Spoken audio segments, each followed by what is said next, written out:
Chui. Oh my god. Oh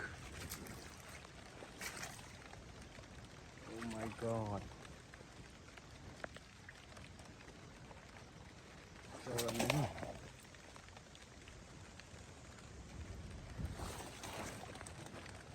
Chui nơi rô tiệt.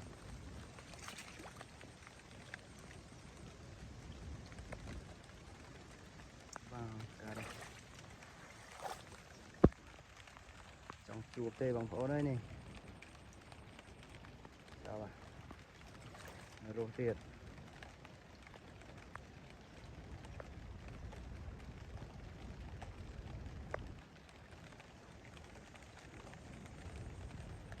Hôm nào bằng phổ đây. Cả đây. Lộp anh xem xem. Trong chùa về hai đi châu lộp nhau.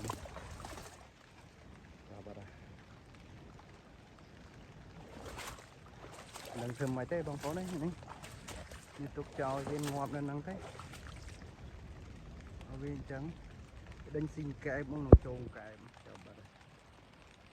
Hôm mà bằng phó ơi. Hôm nào. Chuột. Bà ơi. Ru hay nè. Đánh xin kẹp. Kẹp cái thôm này.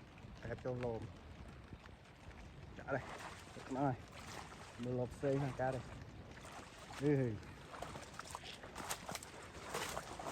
Châu lô của Fria.